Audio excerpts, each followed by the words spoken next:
Hello, ladies and gentlemen. My name is James Duggan with IGN, and welcome to part 2 of Getting to Night 10 in Kingdom, the Kingdom management game that is soon to be released on Steam. It is coming out on October 21st. Make sure you check it out. I'm here on day 6 recruiting some folks in the woods because getting villagers is a #1 priority, as I stated in the first video. There's 2 guys here, and if I remember correctly, no, I think that's actually it. But you know what? We have some gold. Let's explore past this base. A large part of this game is exploration. Looks like that's absolutely nothing there.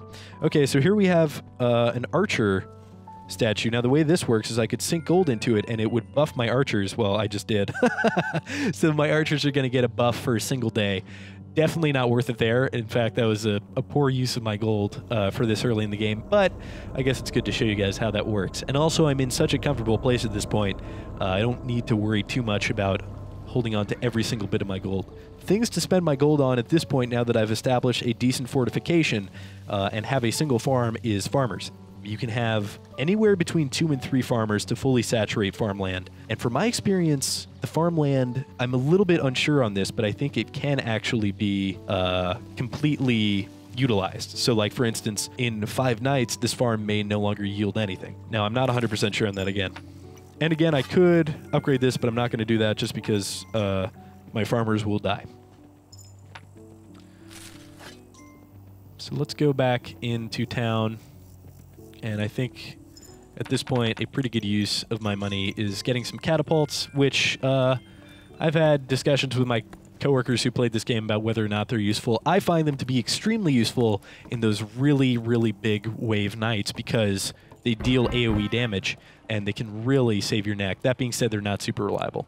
And the way catapults work, I don't know about words, they're real tough. You just go over here to these arrows, and depending upon which direction you want to send the catapult, you sink gold into either one or the other. This is, again, something you can do at night because this is all happening inside your base, and you don't really need to worry too much about your engineers becoming exposed. Now, the cool thing about this is the engineer will bring it to the furthest outpost. So the very farthest wall is where he will bring that. The engineer does need to be there to reload it. So unfortunately, there's no way to assign an engineer to the catapult. So they kind of just need to be... Okay. Just taking out a bunch of my guys. That's fine. They don't die, though. They just drop their weapons and immediately pick them back up since there are no monsters to steal them. But anyway, the point I was getting to before is it's another advantage to keep your base kind of tidy at the beginning, is the engineers or builders can work their way towards those catapults and reload them before the wave is done. Now, as I get towards the 10th night, it becomes more of an issue that I cannot upgrade my structures to stone. I created another video showing how to do that, but since we're kind of at that point, I'll also show how to do that right now.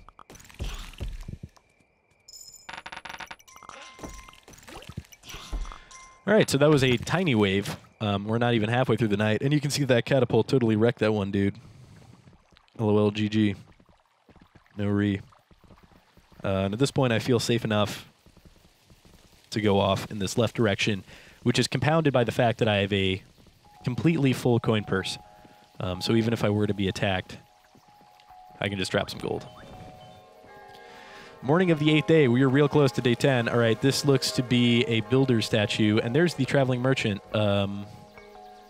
Sure, why not? I have a 2 out of 3 chance of those 4 gold resulting in a very good thing. And here is the altar. At least that's what I affectionately call it. And I'm going to sink 7 gold into this. And now I will be spending absolutely all of my gold upgrading my structures.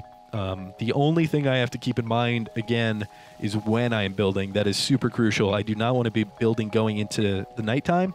Sometimes you can do it to just be kind of living on the edge, but you'll get punished for it, is my experience.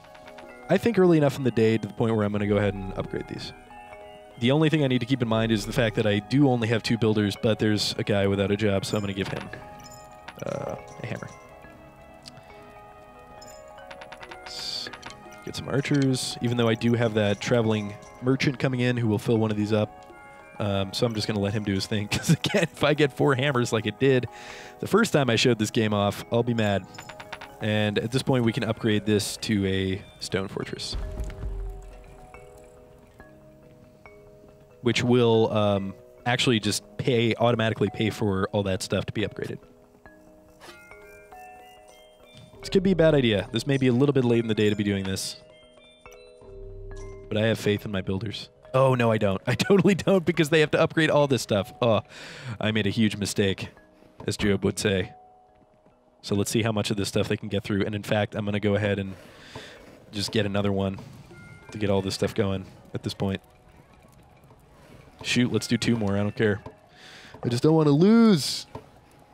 Got to dodge all those comments about being bad at video games. Okay, they're making their way over. It is the afternoon. I feel okay about this. We'll see. I really like how the tensest moment is not even during the nighttime for me. It's when I make a bad decision during the daytime. I'm not going to upgrade that again because, again, I forgot to take into account the fact that it'll automatically upgrade these towers if I haven't. These guys are going to have a bunch of gold for me because they were farming all day. It's real nice.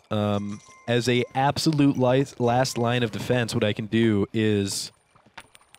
Well, I'm just going to pick this back up, so I should have done that in the other direction. But I can kind of, like, just drop a bunch of gold here in case there are monsters. But I'm not going to do that. I'm going to live on the edge.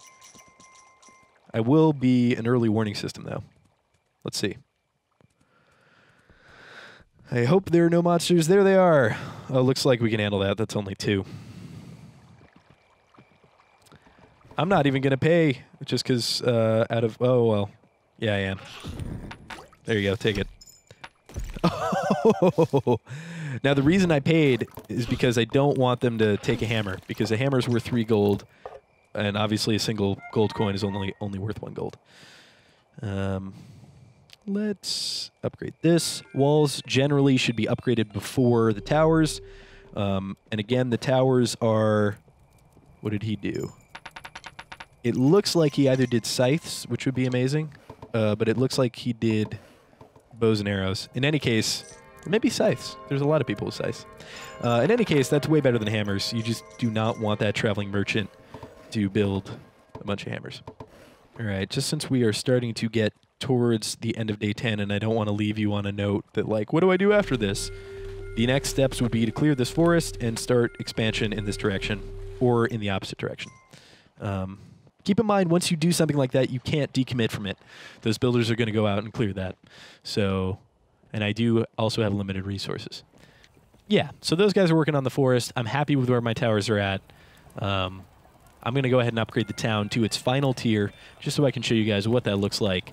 And this will unlock my win condition for the entire game, already just on day 10.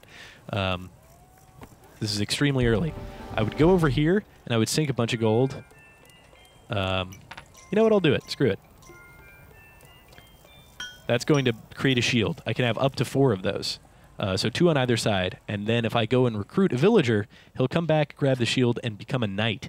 And he'll take 2 archers with him in an elite task force that will advance through the forest to destroy those portals. So you lucky 2 get to be knights. But in order for him to do that, you kind of need to continuously reassure him, not just by expanding in that direction, but also by sinking gold into these banners right here. The knight will advance to this banner, you put a bunch of gold into that banner, and that's how that works. And this is putting me in an extremely comfortable place for day 10. I have to think about how much I want to expand. Probably expansion on the left is better than expansion on the right, despite me sinking a bunch of gold into leveling that forest, just because there are no naturally occurring villager camps over there. So I have to take into consideration how many people I can recruit, because in the later stages of the game, the biggest roadblock, in my opinion, is the amount of people you have. And again, if you spread them out, it becomes difficult to amass an army that's capable of repelling some of those larger waves. So you can kind of have your forces be too spread out, and you'll get a very large wave, and they'll come in and kind of wreck shop, so to speak. This would be super disappointing if nothing happened on night 10, but that could be the case. You never know. Oh, it kind of sounded like something was going on over there. Hey, here we go. Got a little wave. Absolutely nothing. Let's go ahead and upgrade this tower just so I can show you what that looks like. I got my knight advancing with his elite archer squad. I have the engineers coming over here to reload and create, and I'm in a real good place. I would probably get to a point where gold probably isn't an issue. At this point, it's all just about recruiting people. That single farm is kind of enough to sustain me. Once you do upgrade your tower to its max, though, or your base, you get nothing from that chest, which is kind of a slap in the face. So here we go. I could pay for them to advance and attack the portal. I am not going to do that because that's something you should experience on your own. I'm not going to spoil that for you and what that all entails. But yeah, that's it. So this took us a total of 10 days, which in my opinion is a very short amount of time in Kingdom.